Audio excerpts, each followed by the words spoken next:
Willkommen, bienvenue, welcome. No, this is not cabaret, it's Think About It, a podcast about the power of ideas and how language can change the world, with Uli Baer. If there is evidence of that, you might think that the remedy would be stop discriminating against Asian Americans, right? That would be an appropriate remedy. But what the plaintiffs do is they jump to abolish affirmative action altogether. So this case is being quite transparently used to advance a policy goal that is not about Asian Americans. This is Professor Frank Wu. He's professor of law at UC Hastings College of the Law in San Francisco, after having served as chancellor and dean at that university. He's the author of Yellow, Race in America Beyond Black and White, and the co-author of Race, Rights, and Reparation, Law and the Japanese American Internment. He blogs frequently, writes opinion pieces and editorials informed by his practice and his teaching as a professor of law, and he discusses what the affirmative action filed against Harvard University really means for our country's effort to achieve equality in higher education and in society at large. Chinese Exclusion Act, an act to execute certain treaty stipulations relating to Chinese. Whereas in the opinion of the government of the United States, the coming of Chinese laborers to this country endangers the good order of certain localities within the territory thereof. Therefore, be it enacted by the Senate and House of Representatives of the United States of America in Congress assembled, that from and after the expiration of 90 days next after the passage of this act, and until the expiration of 10 years next after the passage of this act, the coming of Chinese laborers to the United States be, and the same time is hereby, suspended. And during such suspension, it shall not be lawful for any Chinese laborer to come, or having so come after the expiration of said 90 days, to remain within the United States. Welcome. I'm here with Frank Wu, who's a professor at UC Hastings School, College of Law in San Francisco in California. But we're sitting here today. Thank you, Frank, for joining me on the podcast, first of all. Great to be here. We're sitting here on a very foggy, drizzling, rainy day in New York City. People in California would be happy if it were raining today, clearly. It's a difficult time in California, given the wildfires. But I want to thank you, first of all, for coming on the podcast. I'm quite interested in a couple of things you've written about. You've written quite a lot. I've read parts of your book called Yellow, Race in America Beyond Black and White. And if I can start it out with a quote from that book, because I wanted to talk to you about affirmative action, but you make a comment there about affirmative action, where you say the following: the debate over affirmative action threatens to overwhelm the civil rights movement without advancing us meaningfully toward racial justice.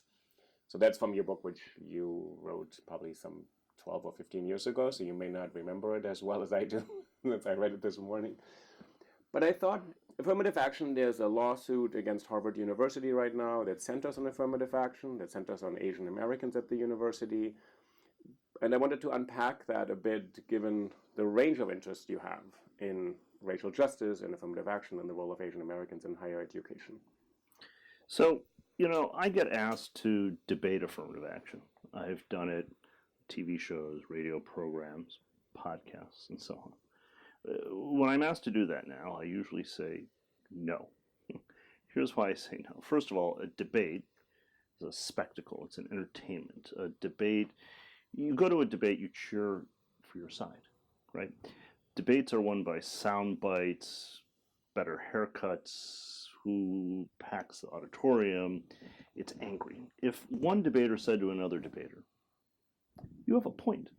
Let's sit down and talk about this," the audience would boo and hiss, because a debate is meant to ratchet tension up. We should have dialogue, discussion in a collegial, thoughtful way. And starting with affirmative action is a terrible mistake. The first thing we teach in law school is how to frame the issue, how to ask the question. Because if you're an advocate of any skill, you realize whoever has framed the issue has already determined what the outcome will be to any debate. that's what advocates do. They actually argue what is the question to be asked before they try to give the answer because it's so significant. So I'm going to do what kids call flip the script. Mm-hmm. And I'll be clear up front. I've testified in favor of affirmative action. I was an expert witness on behalf of students in the University of Michigan case when it went to trial. So this case in Michigan is Grutter versus Bollinger. That's the case in Michigan. Can you just give me one sentence synopsis of that complicated case? It was the landmark case. It will be superseded by later cases. It was decided about 20 years ago. Justice O'Connor wrote the opinion recognizing diversity as a compelling state interest. There are two cases, Grutter and Gratz, one about undergraduates, one about the law school. And the students asked me to be part of that. I share that because I'll be upfront. I think diversity in higher education is good. I think it's important. I think it's crucial. But nobody is really a supporter of affirmative action. Let me explain what I mean by that as a supporter of affirmative action. It's a name, a label, given to a hodgepodge of programs, some mandated, some voluntary, public, private, etc. But it's a means to an end. It's not an end in itself. Let me try to start the conversation someplace different. So if you ask people, there's a fragile consensus achieved recently and always being tested.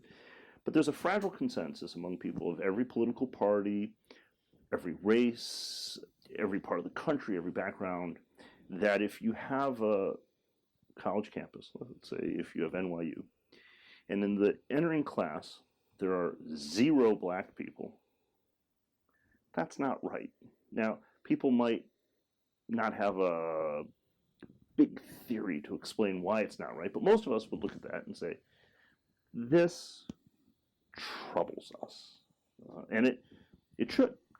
It's even more troubling if it's a public institution that's supported by taxpayers.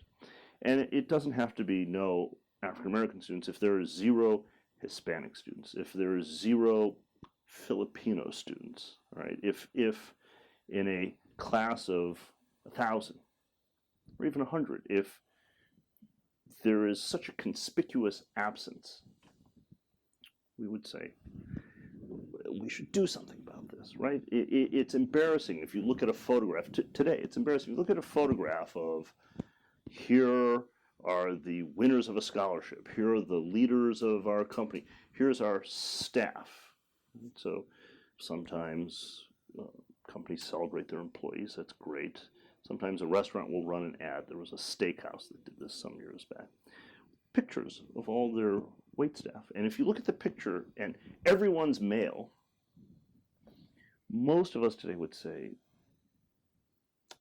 I don't know why this happened, how it happened, but we really should think about this, because even if it's not intentional, this is signaling this institution is not open to women or African Americans and so on. So it's a very long answer to set the stage. Let's start someplace different. What you're saying is that there's a kind of fragile sense that if the picture of the wait staff or of the faculty or of the students in an institution, especially if it were a public institution, that is a fragile consensus. There's something a little off here because it doesn't represent America. And it seems to be then maybe there was a mechanism to exclude some people. But it's not even clear that people feel all the way that direction. They just think there's something a little bit off. So that's right. So, and what you're saying is to start with affirmative action kind of skews the debate already to take a side for or against it or to define it. And I want to ask you something as a professor of law. Is there a law in the land that says affirmative action is mandated? Does the government say anywhere? Is there such a thing? Is it even a legal concept in that sense, a statute or a law in existence? In federal government contracting, which is a very specific area, there are rules. Those rules have the most fascinating origin. You usually think of affirmative action as progressive or liberal. It's not. President Richard Nixon was the first to adopt at the federal level on a wide scale this type of program. Why did he do that? 2 reasons. One, the alternative was much more direct aid. That's what the Black Panthers wanted. Give us money and resources, and we will distribute it to the community, to the people. Right? The other reason, though, is President Nixon made a political calculation. This is well attested to. He thought that affirmative action would divide and conquer. It would put African Americans and labor unions on the opposite side, two traditional Democratic constituencies. So when you look at the history of affirmative action, you realize it's not quite what you think it is. And, as people have pointed out, we've long had affirmative action for whites. We just didn't call it that. So what I'm trying to do is start a dialogue, but start in a different place, which is, look, we've got racial discrimination, we have racial disparities, it's ongoing, you can document it, there are proven cases. These days, since everyone has a smartphone, if you go on YouTube, you can find videos of people just delivering openly white supremacist rants. There are rallies, there is violence. There are people who are attacked and killed by people who avowedly, openly say they are neo-Nazis who are followers of Hitler or whatever else you choose. But there's also so much evidence now, we've come to understand, there's implicit bias, what's unconscious. I am guilty of it. It's rattling around in the back of my head. There are images that I'm just dimly aware of that if they were articulated would embarrass me. They're contrary to my ideals. Some of these images probably are stereotypical even of communities that I belong to. That's one of the most troubling aspects of this. Some of this research shows that when you test African Americans, they also have, in the recesses of their minds, just because it's all around us in the culture, some of these images of black criminality and violence and so on. So that's what I propose. Let's say we live in this world that has a gap between the reality we inhabit and the ideals we espouse. How much do we care about this? And do we actually want to do something? I'm not talking about proportional representation or anything like that. I'm just asking. It's a real question, not rhetorical, because it may be some people say, I don't really care. Maybe some people say, I was just giving a speech about diversity because it's expected and it's polite, but at the end of the day, if we have no African Americans or no women, that's okay. Well, I actually want to find out if that's so. And then among the people who say, no, I really believe, I am, as a CEO or university president, I want to make a commitment to inclusion of critical mass, to have people really feel welcome. Then we can move to the next step, which is, okay, if that is our goal, what is an appropriate, equitable, legal, ethical means to achieve the goal that doesn't then disadvantage in some grossly unfair manner some other individual or community? Can we talk about the goal that you said you want to sort of find out whether people are serious about the goal? What could be the reasons for this goal, to have a more diverse workforce or student body or faculty? There are several reasons. So how do people conceptualize it? So in some ways you're asking two things. You're asking, are you truly emotionally connected to this? Is this sort of on a gut level, do you believe this is the right thing? But then people quickly think, well, I don't really know. Let me think about why this would be a good thing. So what would be the reasons to actually support this? I'll offer you a range. You're very erudite. You're a professor. So I'll give you sort of a deontological worldview, a utilitarian worldview, and then a much more strictly legal view. Right, so the deontological view, that is about responsibilities and duties, would be, it's the right thing to do. A society has an obligation to ensure that the different parts of the society, the constituent parts, the different communities, are able to meaningfully engage, especially if it's a democracy, right? Now, and not just a democracy, a diverse democracy. Both aspects of that are important. If it's not a democracy, well, we don't have any baseline expectation that anyone has any ability to engage. But if it's a democracy, we have inherent in that the notion that you participate, I participate, that civic engagement is expected. It's not just a right, it's a responsibility to take part. So that's why, for example, a jury should be diverse. It's not just my right to be on a jury, it's my responsibility to be on a jury. So my next question is going to be, the utilitarian. Because the outcome of this, let's say this thinking is, say, deontological or philosophical, so society should include all of its members if it wants to be a functional That only democracy. appeals to a few people. Or a representative way. Only a few people are moved by that. Ultimately, I'm a realist about this. All right, so there's actually a utilitarian argument, and I'll put it in the most brute way, which is society will cease to function if significant segments are alienated. I'll give you a couple of examples. So, University of California. University of California, there's an interesting correlation. It doesn't prove causation, but the University of California, since it had a master plan 3 generations ago with the express ideal that higher education would be free or almost virtually free for citizens of the state, the enrollment at the campuses has become much more diverse, much less white, and at the same time, public funding has dropped to a fraction. Now, both those statements are factually true. I don't have proof that one is directly a cause of another, but I will hazard a hypothesis that I think is commonsensical, not that controversial. Communities that are not included in institutions don't want to support those institutions, right? So, if we're going to have public institutions, then the public, so this is the utilitarian, never mind who you vote for or what your view is, I need to include you, because if I don't include you, you're going to oppose what I have going on, and we will then have social unrest. In the 1980s, the U.S. Supreme Court decided a case called Plyler versus Doe. It's about the rights of undocumented children to attend public schools.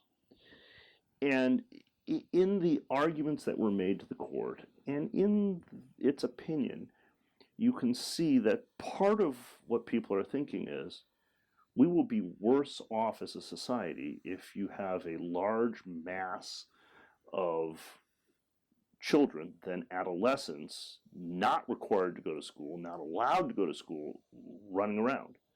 Now, there's a sort of ugly piece to that. It's sort of saying, look, if you don't educate people, they're likely to be criminal or to be unproductive. But that's the utilitarian argument, right? That goes back to Jacob Riis when he writes How the Other Half Lives. It's not all magnanimous, morally good. He says, if we don't take care of the poor, it'll become a problem for the wealthy. And they will rob you. They will rob you. They will breed criminality. Yeah.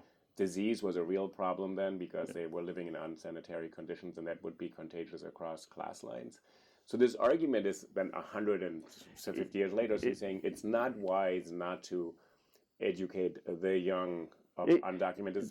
That's right. It's in people's self-interest, even if they don't belong to a disfavored class, to not heap scorn on that disfavored class. So what you're identifying is not kind of solidarity across class or race lines out of some moral good, but saying this is actually good for me. It's a real politique pragmatist argument. Now, I'm just offering you these arguments. Right. I'm not looking at the reasons. Yeah, I'm trying to give you a kind of brute argument about this. Now, then, here's what the court had to say. So, Justice O'Connor, the first woman to be on the U.S. Supreme Court, makes an argument that combines these. She says, I'm paraphrasing here, she says, in a democracy, the path of leadership must be visibly open to all. It's very interesting. She doesn't just say it has to be open to all. She says visibly open. That is, you and I have to have confidence that we actually have an opportunity, not a guarantee, but that we have a shot at this. And what the court did there is the Supreme Court has never said you must adopt an affirmative action plan. They've said you're permitted to do so because diversity is a compelling state interest. And in those Michigan cases, the utilitarian aspect is sociologists, psychologists, all these researchers, they actually, rather than having abstract argument, they went and looked at the concrete reality of classrooms. What happens in a classroom if you have people of different backgrounds versus what happens in a classroom if you don't have people of different backgrounds? What do they self-report? What do the instructors see? What do observers note about interactions? What are the learning outcomes that we can measure?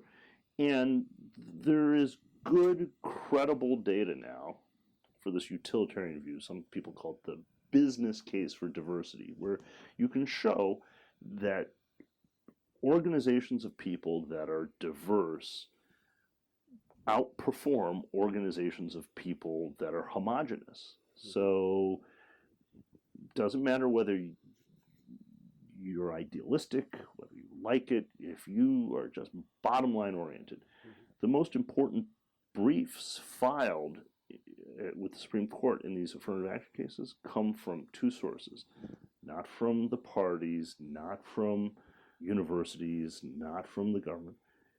The important briefs were amicus briefs filed by corporate leaders who said we need an educated and diverse workforce, and by retired military who said that you can't have an effective fighting force for the United States without it being inclusive. Those were very powerful arguments, and those fall right into this utilitarian category. They just said, here's what the data shows, and they pointed out, if you don't permit affirmative action, you don't magically get diversity. See, we have this hope. It's quite important what you're pointing out, to saying it's actually, when you're identifying the people who write amicus briefs or the people who are interested in this, the utilitarian argument suggests that it's not a partisan issue, that it's not a leftist progressive issue, that's only a civil rights unity agenda, but it's actually in the interest of people who just want to run good businesses. So that suggests that the utilitarian argument cuts across or eliminates this kind of moral grandstanding that to be for affirmative action or to be for diversity puts you on one side of the political spectrum alone. That's right. And it's meant to appeal to people's self-interest. That's one of the best ways to appeal to people, right? To say, look, you don't have to agree with me. You yourself will benefit. Now, what's interesting is we all act contrary to our own self-interest all the time, right? When I eat a bacon cheeseburger at lunch, I'm acting knowledgeably to my own detriment, and 6 hours later, when I have indigestion, I will regret the act that I myself inflicted upon my future self. But, I eat bacon cheeseburgers. Why? Because I can't, as Oscar Wilde said, the only way to get rid of temptation is to yield to it, right? So you're saying that the self-interest is not a self-evident, that everybody knows right away what's good for them. And before we get to then people saying, no, actually it will hurt me or my kids or somebody else, the legal case, you said there's a deontological case, a utilitarian case. So how does the law and how do the courts, and it's not only the Supreme Courts, many of these cases don't make it to the Supreme Court. How does the law think of this? Is diversity a compelling interest for institutions that the law can help institutions to achieve that? So the Supreme Court has done something, which is divide the analysis into two parts. Whenever the government, and they've extended this to private colleges in the higher education context, so it's the same.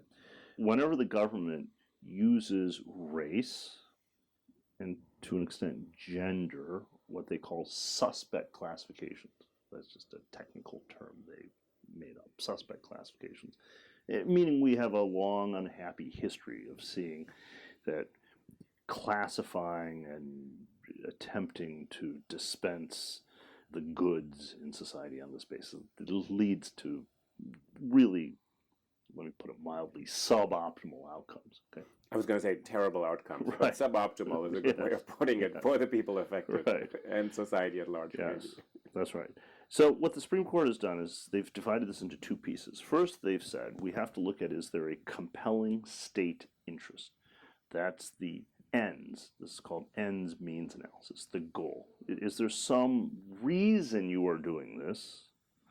So sometimes it's national security is invoked for racial profiling. So is there a compelling state interest? Then, second, they talk about the means. Is it narrowly tailored? So it is sometimes you see a phrase, least restrictive alternative. Right? What in the world does that mean? That means, has the program been crafted in a way that it impinges minimally upon people who aren't beneficiaries? So it's not a broad brush stereotype. So what the court has done is it said diversity in higher education is a compelling state interest, meaning you can pursue it. So then there's a fight about the means. How? Now here's what's interesting. You can fight over both these, right? So if this Harvard case, the new case, goes up to the Supreme Court, they could revisit the ends piece of this and say, now, racial diversity we don't think is a compelling state interest. It's not a legitimate goal, in which case we're done. Tell me in a sentence or two, the Harvard case is really more about the means, and what is the Harvard case about really? That's right. This is an example, and I actually think it illustrates things more than it clarifies things about what happens at Harvard and the dark basement of the undergraduate admissions office overseen by Dean Fitzsimmons. It's not that. It's what's it? So it's you're saying it concerns the means aspect of how to get there. That's right. So the second piece to this, the means, okay,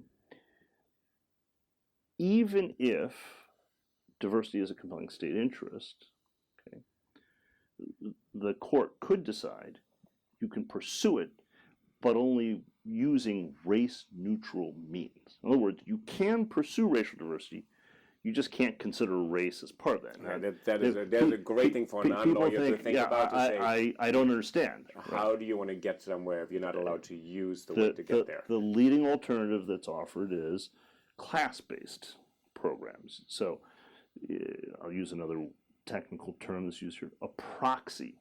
So instead of using race, you use another measurement that will correlate to race or produce disparate impacts that you want to see. And the thinking is African Americans are disproportionately poor. Class-based affirmative action would disproportionately benefit them. Just to get to something, because so some people would think that is more palatable because class is a thing. People are maybe born into certain circumstances, they can remedy that. Race we shouldn't touch because it is, first of all, just so difficult, so charged. And as you said, it has also led to terrible outcomes. So in some ways to take race off the table, put class in there. And class we feel a bit more comfortable maybe because it's fungible, because people can move out of their class, or... And so schools do this. They look at first to go to college. That's now become a very popular group for everyone to support, and we should. We do want to help the people who their parents didn't attend college, none of their cousins attended college, and so on. They're coming from a background, they have the skills, but they just come from a community where the whole family, the whole extended family hasn't had this opportunity. So class-based alternatives, they're very appealing. And I'm not opposed to them. It may very well be NYU or Harvard, University of California, should address issues of class. But they're not mutually exclusive. Issues of class and issues of race, they're related, but addressing issues of class produces only an incidental benefit as to issues of race. The famous sociologist William Julius Wilson reviewed a book that came out in 1995 called The Remedy. This book is the most thoughtful extended argument for class-based affirmative action. It's a good book. But William Julius Wilson pointed out, so I'm just borrowing from him, I want to credit him, pointed out two very serious problems with this. First is, it doesn't matter what formula you come up with to define poor or impoverished or low socioeconomic status, however fancy you want to do it, your program will be mostly whites. Now, that's not a bad outcome. Helping poor whites is laudable, but what people, because we're all just not good with logic and numbers, it is true African Americans are disproportionately poor, but the absolute numbers of poor people are predominantly white. So as soon as you have a class-based program, you're mainly, not exclusively, you're mainly talking about poor whites. Now, that's a good outcome to ensure that people who are impoverished but have the skills can come to NYU, right? But that doesn't help, for the most part, Africans. But the second problem, Wilson pointed out, and that this is tragic, and he had a preface, and I'm going to adopt his preface. In saying this, he didn't mean to stereotype, and I don't mean to stereotype, but here's what happens when you have class-based programs. You tend to benefit or offer the benefit to people who have such poor educational backgrounds that you can statistically predict overwhelmingly they're not going to succeed in an elite higher education setting. Simultaneously, ironically, you will exclude the people best situated to be able to succeed, who are poor, not poor enough. Because no matter how you try to configure this, there's a sociological reality to this. And this is true actually of almost all government programs. We never like to talk about this, which is whoever is a beneficiary tends to be somebody who is in the appropriate class, but is among the most relatively well-off of your class.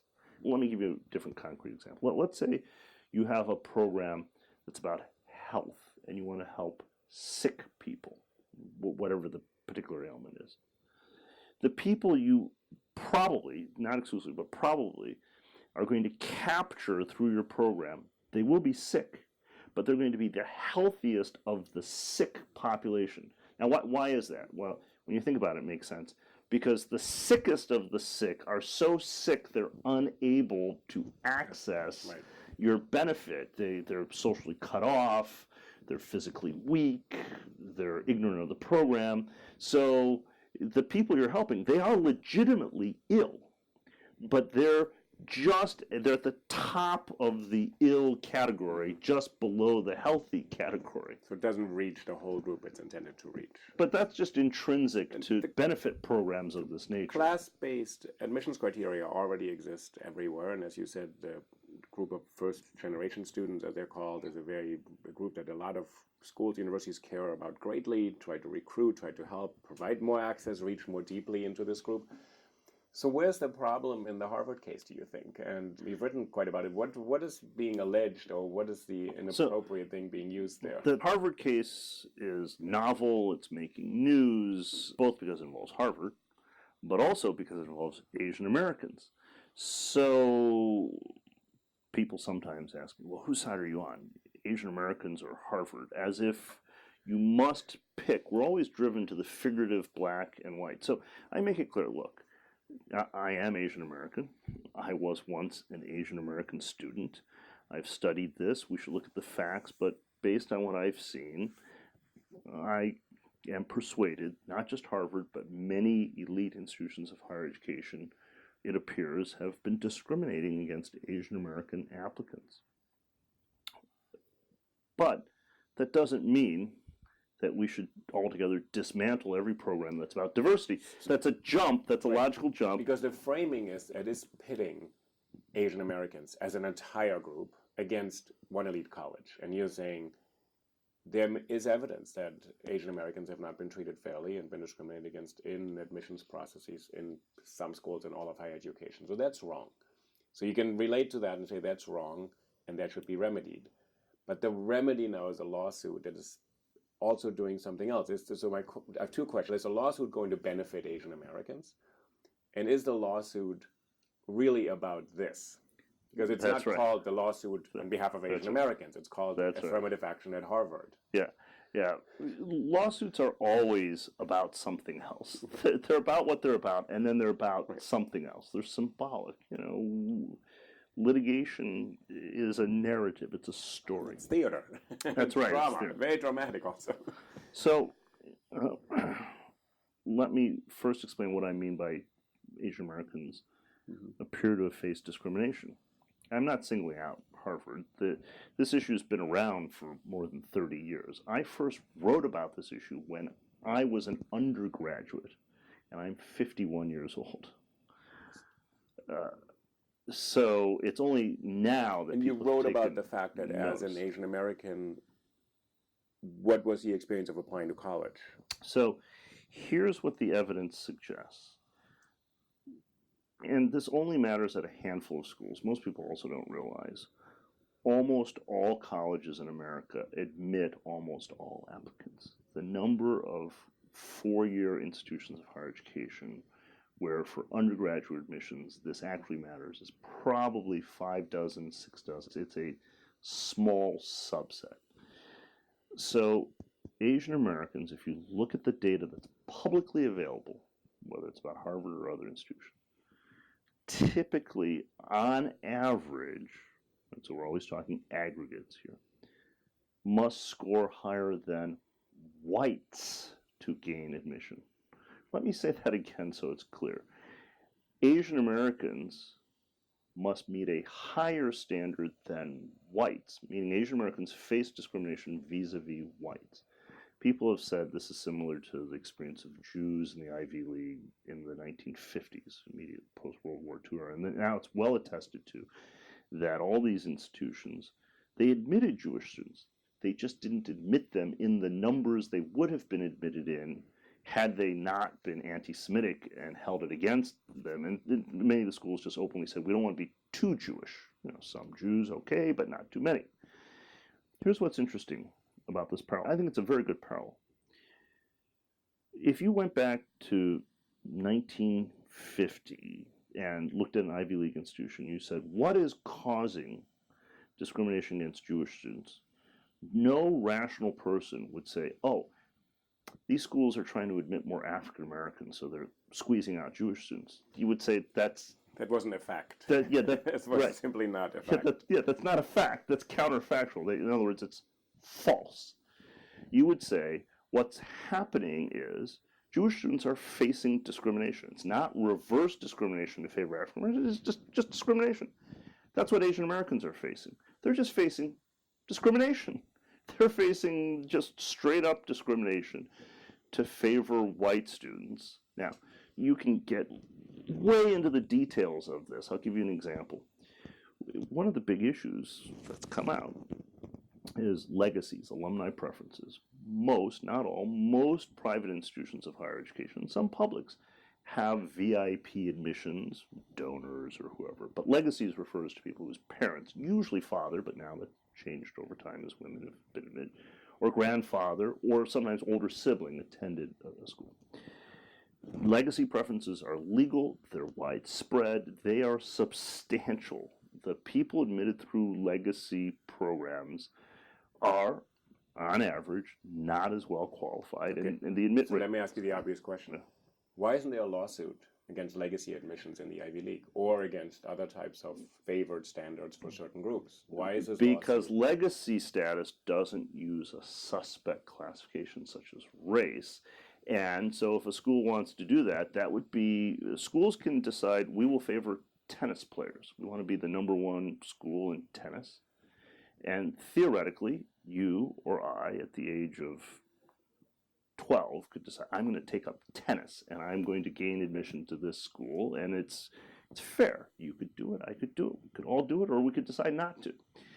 Legacies, you can't travel back in time and change, but over time, people of all backgrounds conceivably, no pun intended, could belong to this class. And indeed, Asian Americans now are in the group where they will have a parent who went to one of these institutions. So the funny aspect of this is legacy preferences might be abolished, just as people of color, African Americans as well, can benefit from them. Now, so the case centers on race as a category that is being used. That's right. And the idea is that Asian American identities used to discriminate against those applicants. But here's the fascinating aspect of this case. So, if you read about the case, heard about this case, it would be portrayed as Asian Americans face discrimination at Harvard.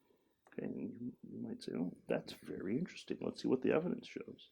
Now, what's interesting is, of course, Asian Americans are extraordinarily overrepresented. It's also an issue of do you disaggregate, because Asian American includes people from dozens of different national origins. And by the way, we're only talking about U.S. citizens here, so they're all Americans. And the last aspect, before I tell you that the secret that's hidden in the open, that's the most crazy aspect of a crazy case. The other aspect of this that's important to bear in mind is Harvard could, and many other elite schools could do this, they could kick out every single student they admitted and go back to their applicant pool and readmit another class. Nobody would know the difference except the ones kicked out. What I mean by that is they would maintain the same statistics. They could do that maybe 2 or 3 times over. Why? Because the applicant pool is so big, because these seats are so coveted, and their admit rate is so low. We are not talking about the difference between qualified person and unqualified. We're just talking about selection from among qualified people, from extraordinarily qualified people. People sometimes say, well, I know so-and-so, everyone has an anecdote. I know so-and-so whose child had perfect SAT score and didn't get into whatever school. I don't want to be harsh, but lots and lots and lots of kids have perfect SAT scores. The proportion is small, but the absolute numbers are such that actually having a perfect SAT score at one of these institutions, not that impressive. The next guy or next gal also has a perfect SAT score. And we'll have another conversations about the SAT score. Right. But itself is not a predictor necessarily. Oh, that's right. That's right. But you wanted to go back to the kind of hidden secret here. Here's the amazing thing about the Harvard case. The way, so I'll tell you something technical. When you file a lawsuit, you file a document called a complaint. The complaint has some technical aspects about jurisdiction, then it has a bunch of factual allegations, then it has causes of action. Those are the types of legal claims. Then at the very end, it has a prayer for relief. Prayer for relief is usually, it's only a page, so your complaint might be 100 pages. Your prayer is usually only a page. You might ask for money. In this case, you might ask for admission to the institution. Okay, you might ask for an apology. Different things you can ask for. Here's what's fascinating about the Harvard case. If you go and look at the front of the complaint, page after page after page after page, what does it talk about? It says, Harvard discriminates against Asian Americans. You get to the prayer doesn't mention Asian Americans. You can look this up. These documents are publicly available. The prayer doesn't even say Asian Americans. So front of the complaint says, discrimination, discrimination, discrimination. The back of the complaint says, therefore, abolish affirmative action for African Americans and Hispanics and others. That's a non sequitur, right? If the trial and its conclusion, if the judge says, there's really evidence here that Asian Americans face higher standards than whites. Now, maybe there's not evidence. If there's not evidence of that, Harvard should win. But if there is evidence of that, you might think that the remedy would be stop discriminating against Asian Americans, right? That would be an appropriate remedy. But what the plaintiffs do is they jump to abolish affirmative action altogether. So this case is being quite transparently used to advance a policy goal that is not about Asian Americans. But that's quite interesting because the other cases, sort of Fisher versus University of Texas, was about an individual white student who claimed she didn't get admission while other students equally qualified different races got. Same thing back in California, same thing, someone didn't go to UC Davis Medical School, Greta versus Bollinger in Michigan Law School. These are individual students who said, I didn't get in, and my redress should be I should have been admitted or I should be admitted, assuming, and in the future, this should never happen again. But you're saying in this case, it is not to say these 5, 10, 100 students should now be retroactively admitted to Harvard University, and everything is fine. They were discriminated against, inappropriate, wrong, immoral, illegal, all these things. But you're saying it's aiming at something else. there were vociferous objections. The person who's fighting the lawsuit said, oh, no, this is not about affirmative action at all. And in some ways, you are now in this back in the frame you didn't want to have in the beginning, rightly. So what is it about then? Here's why. Initially, the plaintiffs characterized it as being about affirmative action. They then realized, and I credit them, these plaintiffs' lawyers are very good. Right? Very good, meaning very lawyerly. effective. Very good lawyers. That's right. This is like thinking, should I have a deontological argument or a utilitarian argument? They've tried different messaging, and they've realized the messaging works better when you substitute Asian Americans for whites as plaintiffs. Because suddenly, people don't know what to make of this, right? Because now it's not the same legally, technically, in the abstract, it's all the same. But viscerally, symbolically, it's not the same because now you have racial minorities, people of color on the plaintiff's side. So now it looks like minority against minority, right? So it has a different feel to it, regardless of which side you pick. So that's a brilliant move. The other brilliant move is after sort of testing out this message, they realized setting it up as Asian Americans against affirmative action created unwanted backlash. Better to try to separate that. And the plaintiffs' lawyers are right. These are separate, except what the plaintiffs' lawyers have done is in their complaint. So they want it separate when it suits them, and then at the end they want to come back and say, therefore, get rid of affirmative action. So at the end they're going to bring it back to that. And this is openly known. If you look at the folks who are part of this movement, they're the same people who litigated against the Voting Rights Act. This is part of an effort. Nothing wrong with that. The NAACP, when it attacked Brown versus Board of Education, spent decades litigating cases to get to Brown. This is the mirror image. It's the opposite of that. This case, Bakke, University of Michigan, Fisher, Harvard, these are not unrelated, isolated cases. Right. The folks who bring these cases, the lawyers, the organizations, they are sometimes the same, and in other cases, they're funded by the same. So there's a kind of history, and they're aware of it, you're aware of it. You said you testified in the Bollinger case. So Justice Day O'Connor then said, and I'll read this one sentence, which you know very well, predicting what the future may spell out, and we are now living in this future already. So she wrote in the ruling, in Greta versus Bollinger, 2003. 25 years. We expect that 25 years from now, the use of racial preferences will no longer be necessary to further the interest, which is the student body diversity in the context of higher education, that we approve today, end quote. So she said, in 25 years, the country may be different and we don't need this anymore, but for the moment, we accept race as one of several categories. So they're just a little bit ahead of it, and they're saying, we just get rid of this whole thing right now. I want to ask you, what's an Asian American parent supposed to feel about this case and thinking, this is not okay. My kid is being discriminated against. I'm being pitted in this battle here. Yeah.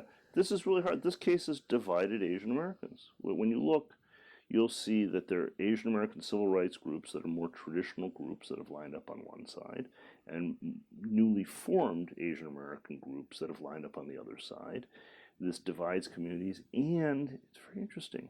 It divides among Asian ethnicities. So primarily, not exclusively, but primarily on the plaintiff's side are Chinese Americans, but not, for example, Filipinos, Vietnamese, Cambodian, Laotians, other Southeast Asian refugees, all of whom likely benefit from consideration of diversity.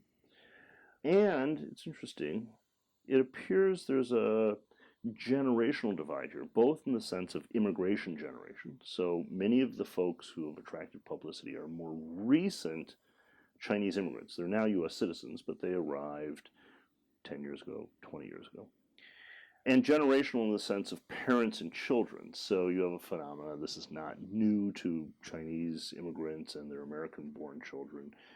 You could go back 100 years and you could find Jewish immigrants lamenting the assimilation of their children and grandchildren. But what I see in the classroom among my students, so I teach about Asian Americans, and some of my students who are Asian American say to me, I don't know how to talk to my parents who are Asian immigrants. And so this is a recurring theme. They come in and they say sometimes, my parents are racist.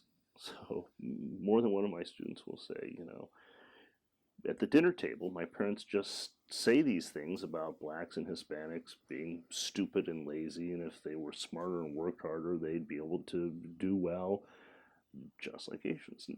So there is some of that, but I want to be clear. I am not for a moment suggesting that all Asian immigrants have those views. I don't want anyone to misunderstand. But there is a piece of this, just as among whites and among any other community. Then there's another piece of this, which is many Asian Americans don't know Asian American history, and that's okay. Nobody really knows Asian American history, and broader civil rights history. So let me put it very sympathetically to the Chinese immigrant. Okay? Now, let me also be clear. I'm a beneficiary of the civil rights movement. I've supported the civil rights movement. I think without the historic and unique struggle for black equality, Asian Americans wouldn't be welcomed the way that we're welcome. So I have to think, whether others agree or not, I, someone who's not African American, owe a debt to African American advocates of multiple generations. Okay, but let me be sympathetic to people who are more newly arrived from Asia. If you just landed here from Mars and looked around and just looked at who does what in society, okay, and more likely you'd be looking at a screen and watching a TV show or a movie, so your depiction's not likely to be entirely who do I see as I walk down the street. It's more likely to be who do I see when I watch 8 hours of TV a day walking down the street? Who is the police officer? Who is the criminal? Who is the miscreant and wrongdoer and violent offender? And who's the hero who saves the day? And so on and so forth. You would come to some conclusions stripped of context and causation, with a germ of truth that's been exaggerated and distorted from the media depiction. And even if you were looking at who you saw walking down the street, that's framed by a set of experiences and things going on in your head.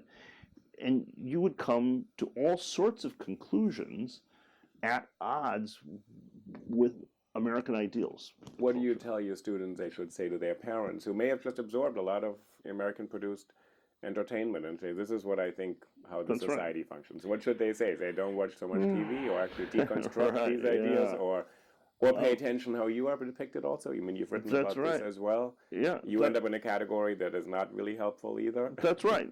It's an ongoing dialogue. I don't have an answer. There is not an answer. And I know this sounds like what a professor would say, but I believe this. That's why I'm a professor. There is not one single, simple, magic bullet. Make this argument, you'll persuade people to stop being racist. The world just, it doesn't work that way in my experience. But it does help to point out, Asians face all sorts of stereotypes, including stereotypes of criminality, gang activity, being unclean. These images have changed over time, so people forget when Chinatown in New York City or San Francisco, it was depicted as dens of inequity with opium smoking and prostitution and disease. If you set foot there... I brought up Jacob Rees earlier, The Other Half Lives. What he has to say about Chinatown is actually, it's the one category of people who he also thinks cannot be assimilated or reformed. He actually thinks Chinese immigrants, he said, we just can't really deal with that group at all. They're just not going to become part of America, which is a really horrifying thing to say. This is also the time of the Chinese Exclusion Act, so there's anti-Asian sentiment rampant. To go back to the Harvard case now, so you can't predict the future, unlike Justice Day O'Connor, who hoped to predict a better future. So the court, they're going to issue their ruling, presumably early 2019, regardless of whether, well, let's say it goes to a higher court, the Supreme Court, and there's a lot of speculation with the new Justice Kavanaugh, how it is going to decide. But What do you think it will do to the understanding of this concept of affirmative action in relation to higher education? The trial court cannot overrule the Supreme Court. So the trial court will make fact findings, and the judge has already signaled that what the trial court is likely to do is say, here are the facts, and based on the current doctrine, here's the outcome. It's only if it And the current doctrine would be presumably the history of Grutter, Fisher, Bakke, sort of these cases. So the judge, in this case, the trial court would understand the Supreme Court rulings to give guidance on how to decide the facts. But here are the two practical consequences. One good, one bad. Here's the good consequence. Asian Americans are now part of the picture. Now, Asian Americans have been part of the picture for a long time. When I was an undergraduate, I wanted to write a paper about Asian Americans and civil rights. I went to the library in the card catalog room, if you remember that. Some of your listeners don't remember. It would be a giant room with 3x5 cards and these funny cabinets with 3-foot-long drawers you'd pull out every card. Someone had manually indexed all the cards. That's how you can tell I'm not young. I sometimes make a joke, but I'm Asian, so if you want to go to can't today, really tell. Asian Americans and civil rights. So back then in the 1980s, there were no books. The book did not exist. Okay, so now, whether you're liberal, conservative, on Harvard side, against Harvard side, everyone realizes the world is not literally black and white. It never was, but people have awakened to that. If you ask me, that's a good outcome. Asian Americans are having this moment. Crazy Rich Asians, the #1 movie. Hasan Minhaj on Netflix, a series. So like suddenly, it's as if it had never been this case. That's right. There's been many depictions before that. That's right. And I had a podcast on the Woman Warrior last week. It was from 1975. That's right. So that book, I think, shifted. At least it shifted my mind. Yes. Shifted a lot of people's mind. And then the other thing I wanted to point out, you were a college student in the late 1980s. I was actually at the University of California as a freshman. There was a lot of talk that there was no more white majority on that campus that year. Right. And there was the end of civilization, and then somehow we moved on. So in some ways there have been discussions, but not the focused discussion that you're saying right now about Asian Americans and civil rights. Not in the mainstream. So Asian Americans were aware there were Asian Americans. Smart college students, such as you, were aware there were Asian Americans. But it just sort of, in public consciousness, it was still, Oriental was the term that was in use. It was still go back to where you came from. There's still some of that. But now Asian Americans have become established, and people understand, they're sixth generation Asian Americans. They're people who can trace their roots in California to before it became a state. There are even Asian Americans whose ancestors came on the Mayflower. Now, when I say that, people say, okay, now you've gone too far. Because of mixed marriage. Mixed marriage is so high, there are Anglo-Asians who could belong to the Daughters of the American Revolution, though their name is Chang, right? Because they're 50% or whatever percent Asian and whatever percent Anglo. But here's the bad consequence of the Harvard case. Remember, affirmative action in this context is voluntary. So, if you're an institution, if you're a college president, or if you're the board of trustees, you don't have to do it. So if you look at this and you think, do I want to face the lawsuit, the publicity, and everything else, when nobody is making me try to reach out to historically underrepresented groups? You might think, let's not do it. Or you might think, let's not do so much of it, because there are gradations here, right? You might be deterred. You talk quite a bit about First Amendment free speech.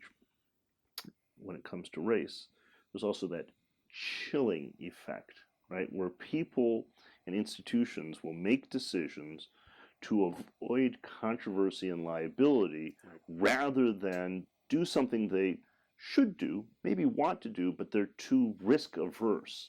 So I can easily imagine someone looking at the Harvard case and saying, whatever the outcome, we need to abolish right now our outreach program And or our scholarship what's program. hard, that's a utilitarian argument. They will say, we can't afford this lawsuit. We can't afford this assault on our brand and our prestige, or make our students and faculty and parents and donors so upset.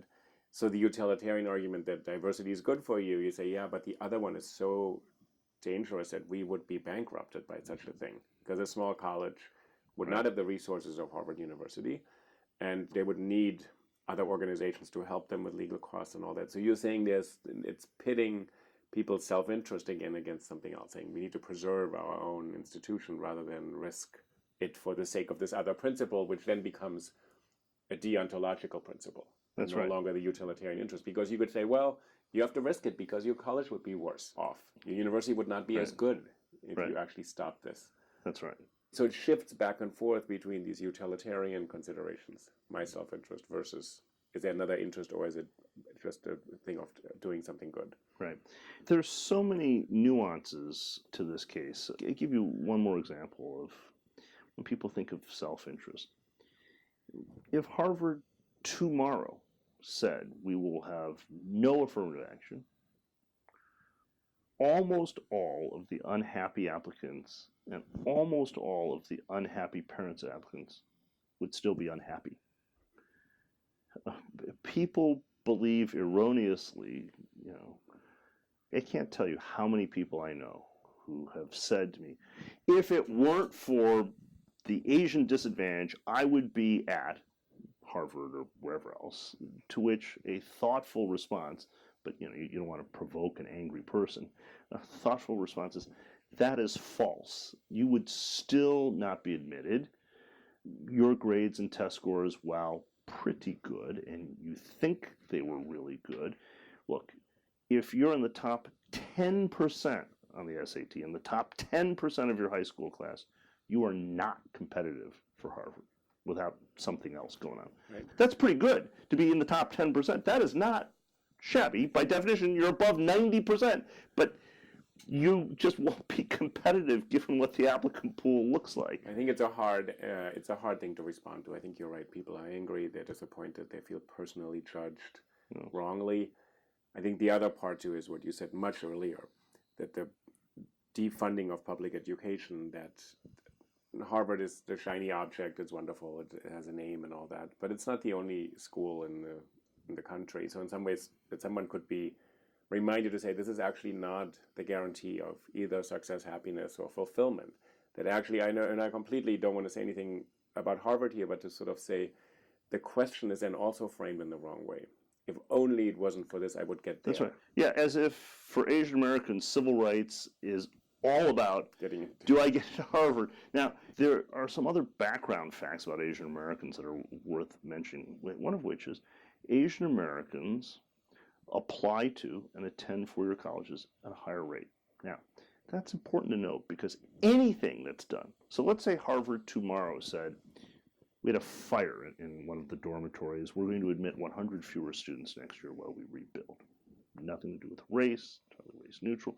Asian Americans would be disadvantaged by that, disproportionately. Why? There are just more Asian Americans in the applicant pool proportionally than there are of other racial and ethnic backgrounds. So a decision like that will carry this effect. Asian Americans are also already overrepresented. So some people, not racist, I credit them with that, some people who are white and of other backgrounds look at this and say, let me understand. Asian Americans, a population overrepresented at Harvard in the undergraduate population. Overrepresented to their percentage representation in the general population, which is the wrong baseline. That's the wrong baseline. That's what that means, that word, though. So there's That's X number of Asian Americans in the population. There should be X number, which That's is not the case for whites or that, blacks or anybody else. Exactly, yeah. But I'm just noting that there are some people who are utterly unsympathetic to Asian Americans because measured against the baseline of the general population, they would say, you're overrepresented 3, 4, 5x. What complaint do you have? To which the Asian American response would be, if it weren't for this discrimination, we'd be overrepresented 10x. The baseline is the people who are qualified. But here's something very interesting. This also shows, we aspire to a sort of color blindness That phrase, interestingly, comes from Justice Harlan in Plessy v. Ferguson in his dissent, where he says, our Constitution is colorblind, it knows neither caste nor color. He then goes on to say that principle will reinforce white supremacy. All you have to do is read the passage. This is the dissent in Plessy v. Ferguson, was 1892? 1896. 96, sorry. Yeah. Harlan is not the idealist you think he is, because he says legal colorblindness will support white supremacy. That's the term he uses. But he also says, and this is edited out of almost every version of this opinion, you have to get the full version, and thanks to the internet, it's easy to do. Harlan is anti-Chinese through and through, and he says, one of the reasons racial segregation in railroad compartments between white and black is wrong is because we let Chinamen ride in the white car, and that can't be right. Don't take my word for it. Go and look it up. No. I'm actually sitting here thinking, okay, this is another podcast. Look up the word Chinaman. But what you're pointing out, that the long and arduous history of civil rights in this country and of equality legislation is complicated tremendously when you actually pay attention to where Asian Americans, or especially Chinese immigrants, figure into it. So it's a much different story suddenly when Harlan, you think, dissent, right. And then you're saying, well, for the wrong reasons, we would assume today. And people don't realize this, but Asian Americans have been litigating the U.S. Supreme Court for more than 100 years. Birthright citizenship in the news right now, established by a fellow named Wong Kim Ark of Chinese descent, born in San Francisco. The very definition of who is an American comes from a case involving an Asian.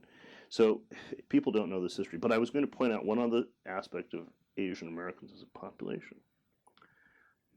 There are some studies, this area should be researched more, but some scholars have found something very interesting.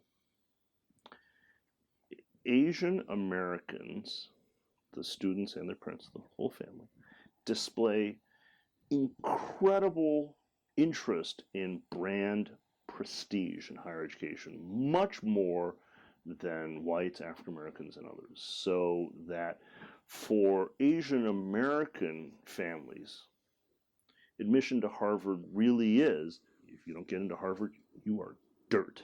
The whole family sacrificed for 20 years to come to this country, to establish, to save money, to pay for piano lessons, and it's the whole Tiger Mom parenting stuff.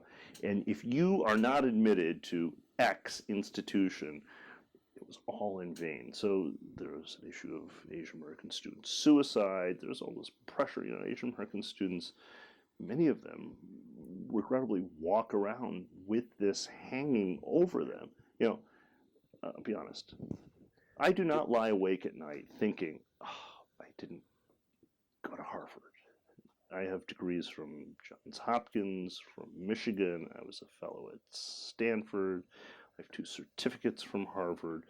My life is okay. And yet, that's also hard to say to someone. If their world is constructed, it's Harvard or nothing, then... If I were to go back to your student who says to you, Professor, I'm trying to talk to my parents, and not just to not let them be so racist, but in some ways to wake up to the reality in America. What do you recommend what people should read, look at, watch, to maybe sort of correct a bit of this distorted issue? Is there anything that you actually say to your students, this is what you should be watching on TV, or this is what you should be looking at, just as a recommendation? And it doesn't have to be 1896 Supreme Court decisions or dissenting views. Yes, right. And not my own book, right? Your book, I put on the website. People can find your book, of course. I'll be entirely candid with you. What I think causes people to change is they themselves have an experience. That epiphany comes from their personal experience. And sometimes even that isn't enough.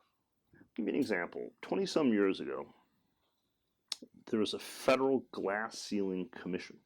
Glass ceiling is a term we know now, but 25 years ago, that was still a new concept. So 20 years ago, there was a glass ceiling commission, and they looked at this, whether in the corporate sector, women and minorities were being promoted to the highest levels of management. They found the most interesting thing, which is there was a glass ceiling, but they found something else very interesting about Asian Americans. there was a glass ceiling as to Asian Americans. There are actually studies now that show Asian Americans, in some contexts, fare the worst among groups, worse than African Americans and Hispanics, even in places such as Silicon Valley and high tech, where you would think they would do well. Right? But here's what's interesting about the Glass Ceiling Commission report. The Asian Americans they interviewed all reported not having experienced discrimination, despite the study showing that in the aggregate they had. Now, why might that be? Well, my parents don't speak the language of civil rights. They literally speak another language, spoke another language. They believe in the American dream, as do I.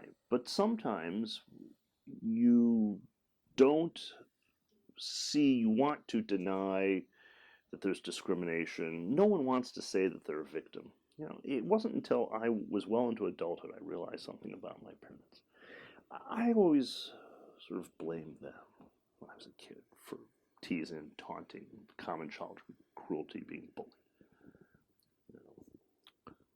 I thought, well, I face this because I'm of Chinese background, Asian, and I'm of Chinese Asian background because my parents are, so it's their fault. Instead of seeing that it was the kids who tormented me, that it was their fault. Because my parents had accents. They ate funny foods. My dad was always trying to get me to eat chicken feet. When we watched TV, they didn't laugh at quite the right time. So sometimes they didn't get the joke, right? If there was a dispute with the phone company, they needed my help as a kid to be an interpreter or translator. So I always sort of blamed them. And there was something that it wasn't until I was an adult I realized. My parents faced the adult version of teasing and taunting, common childhood cruelty and bullying in the form of not being able to take out a mortgage, being mocked just at the supermarket. And they always tried to shield us, but here was the insight. I didn't realize they faced this. I thought it was only kids that called one another chink and jap and gook. I didn't, as a kid, you don't realize, adults behave like kids too, But here's the kicker. I didn't realize my parents blamed themselves. What I mean by that is they never articulated this, but they sort of figured because they had accents, because they ate funny foods, they brought this on themselves. They assumed my brothers and I, having been born in America, would be accepted, be automatic. We wouldn't face any of these issues. So, and you grew up in where'd you grow up? Detroit. In Detroit. I'm from the Motor City. I'm from the heartland. What you're saying is, in both for your parents and you, it didn't connect to saying this is something that happens in society, but we're not to be blamed for what happens to us here, but actually to sort of assume this experience is real. That's right. They didn't have the language of civil rights and discrimination. So if you had said... did it take you some realization in college or something? That's right. Wake up and think, this is actually not because of my parents. That's right. And the other phenomena that occurs... So we could have another podcast about the difference between being Asian American growing up in Detroit versus being Asian American growing up in Flushing or in San Francisco's Chinatown, for your listeners. What was Detroit like? Detroit's a magnificent wreck of a city. It's the Motor City, riven by racial conflict since the 1967 riots, but along strictly black-white lines. And Detroit, because everyone made cars, that's why I grew up there. My father worked at Ford Motor Company. Because of the threat from Japanese imported cars, we had the face of the enemy, Japan Inc. There was a killing in 1982. Vincent Chin, a young Chinese American, bludgeoned to death with a baseball bat by auto workers who blamed him for the success of imported cars. That's the defining moment for me from my childhood. And it's because there's no critical mass of Asian Americans. This ties back into higher education and affirmative action. When you're the one and only, or your family is the one and only on the whole block, right, on Sunnydale Lane there in suburban Detroit.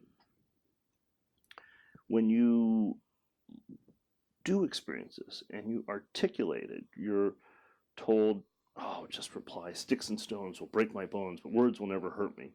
Or, can't you take a joke? Don't be so sensitive, right? So you have the sense it's in my head. It's just me. You've written about it's Vincent Chin and gaslighting. So there's a moment when there's an awareness, there's something else here. For me, that was the moment, because before that, if you said to me, "You interested in race? You interested in civil rights, ethnicity?" I was just, what? I don't know what. I was a kid. I just wanted to ride my bicycle around the block and fit in and be just like everyone else. When did you decide to go to law school? But of course, I couldn't be like everyone Did you else. decide in college to go to law school then? The Vincent Chin case started me as an advocate, standing up and speaking out, and that led to law school. So you care deeply about the First Amendment. That phrase, "Sticks and stones will break my bones, but words will never hurt me." Even as a kid, I thought there's something not quite right with that phrase in the following two ways. First is, the words lead to the sticks and stones. The words are how you incite the mob to do this. The words justify, they goad people into action. Right? So it's not as if you've got words on the one hand and sticks and stones on the other hand. You've got words accompanied by sticks and stones, or vice versa. But the other way in which that phrase gets it wrong, and I'm a proponent of free speech. I've written about not censoring. I personally, as a little hobby, collect anti-Asian propaganda from 100 years ago, so I can exercise dominion over it, and so I can save it and show that this is real. But this phrase, "sticks and stones will break my bones," doesn't get it quite right, in the sense that when I think about my childhood, kids have high fevers, they break their bones, they fly off swing sets and knock their teeth out, they tumble downstairs, they suffer all sorts of physical harms that adults couldn't make it through, because kids have this resilience. You jump up and, and if you break a bone and you have a cast, that makes you cool, right? People sign the plaster cast that you're wearing, you're a tough guy. You broke a bone. And you recover.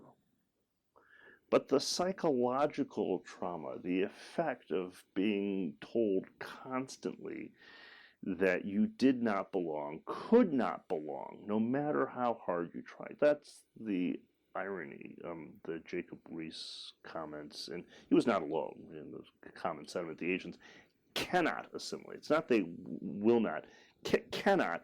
What's interesting is there have been many Asians who have converted to Christianity, not taught their children the language of their grandparents, tried to buy the right brand of sneakers and jeans and to mimic, to copy, to try to be just like their social superiors. But it doesn't work, right? And it leaves this constant sense of, well, you're just trying too hard. You're a social climber. When I was a kid, I could tell there was something odd about my family. My friends' parents would never be my parents' friends. So I'd make friends at school. Right. But there was always a social separation. Right. And it's not that my parents didn't try. They tried. They went to the neighborhood picnic. They did the potluck. They were just always awkward. But they thought it was their own awkwardness. I like the fact that you've become a really prolific writer and teacher, and in some ways you now saying this is important enough to talk about. So maybe other kids won't go through a similar experience of being so subjected to an experience that they don't understand is connected to larger forces. I think it maybe can wait earlier than college and say, this is actually not my parents' fault or my fault. It's not anybody's fault, but there's a way to understand it, which maybe is one way to not be resilient. But so if you understand it, at least that's one step out of it. That you're not only, thank you. The way you put it was much more eloquent than I could. Well, I think that's part of your work to sort of say, like, look at these things in context. It's not all black and white, not as simple. But that is a way out of it, maybe. Not just to deepen it, to dialogue. Exactly, to step out. Through sharing these stories Right. and exercising control to write the script of our own lives. When I talk to my students, when I give speeches and I talk to young people, I always point out, it's nice that you came to listen to me. Thank you for applauding that. I'm flattered. But what I'm really here to do is to open up a conversation that you will have with your peers, with your teachers, with your parents, with one another after I leave. I'm just here to do this, I will be gone, but this community will remain. And each of you, you have your version of my story.